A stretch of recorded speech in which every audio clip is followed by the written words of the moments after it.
have a couple more questions. I've got to ask. This is the biggest question. I've been listening to you for years, and you've danced around this topic, and I've just decided I'm going to nail you on this. I've got to know.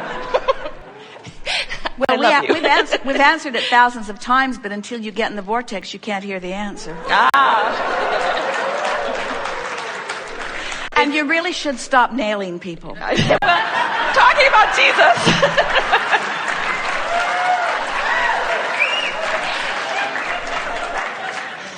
Touche.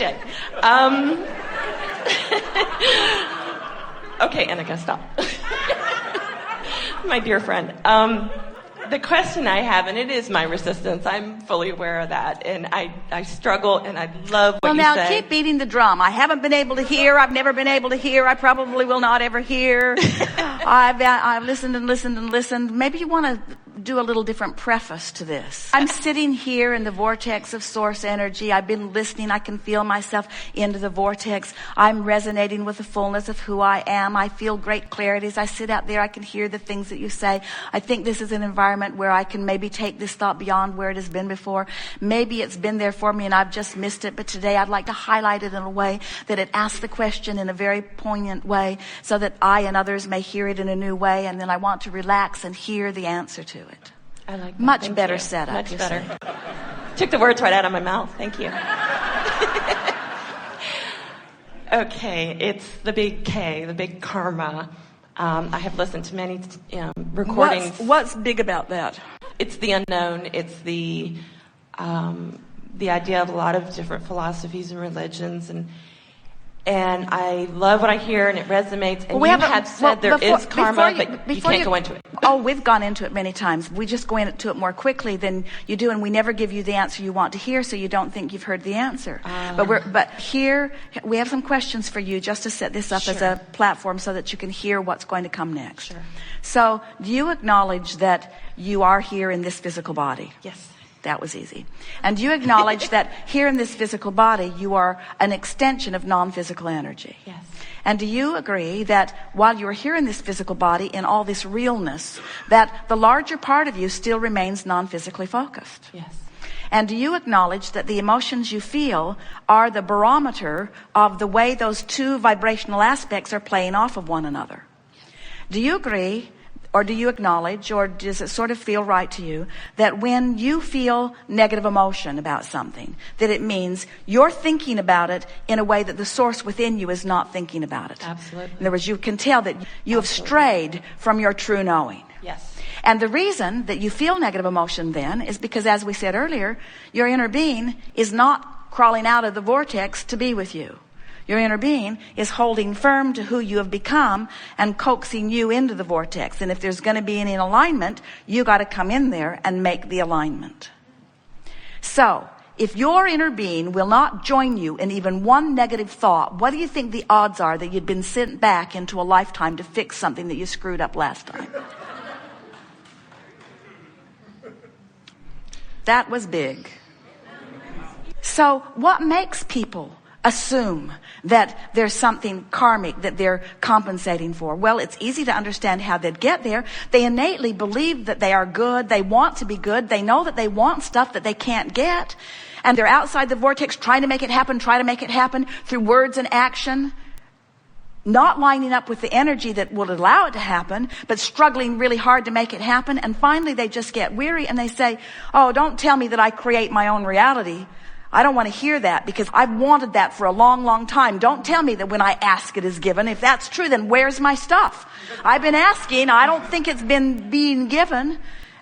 And then to explain why, when they innately know that it should be going better for them and it isn't, then they come up with all of the screwiest explanations about why things aren't going better.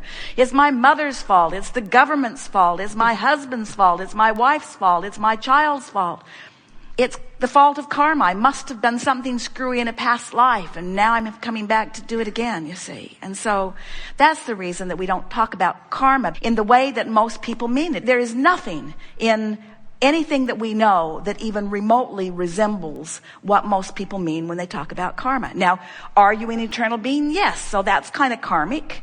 Are you source energy at the same time that you're here? Yes. So that's sort of karmic. Do you come back and have other experiences? Yes. But every time, see, here's how it works. So here you are in this physical body, knowing what you do want, knowing what you don't want, asking for more. And we've been talking all day here today about closing the gap. Hopefully while you're here in this physical body, but some don't. Some just get more and more of a spread between who they're letting themselves be and who they are. And then they have their closing of the gap during that releasing into the non-physical, what you call the death experience. But once reemerged back into non-physical, they now stand as the culmination of all that life has caused them to be. All that they were before they were in this body and all that they've been since. You are an expanding being, an expanding consciousness, an expanding energy. Yes, yes, yes. And when you make your decision to come back again, and you will, because it's great fun. This is the leading edge. This is where it's at. This is where the expansion begins and ends, if you will allow it. You come from this framework of who you are. You, in this time-space reality, are putting all kinds of things into this vortex of creation that future generations will benefit from. But it doesn't need to only be future generations. You all could get into the vortex now if you would use the power of your mind to get in there, and you could benefit from it right here and now. But if you don't, it doesn't matter, because who you really are has become that, and when you reemerge into physical again, you will come from that vantage point. Haven't you noticed that about the children that are coming forth? Don't they just know stuff? Don't they know stuff? Esther visits with her grandchildren and she can hardly believe that they know stuff she just learned from Abraham. I just learned that, and you were born knowing that? You see? I'm a youth minister. So I experience that every week. So is that helpful? In other words, if you want to call it karma, it doesn't matter what there is this eternal wheel of life that is spinning, and you will never be finished with your expansion, with your joyful expansion. But it is our promise to you that you are not sent here to fix things that are broken. You're never come forth to compensate for things that you did in an inappropriate way before. You come forth as genius, consciousness, wanting vividly to explore contrast and put thought in new places and come into alignment with it. That's wonderful. Yes, indeed. Thank you very much. Very good.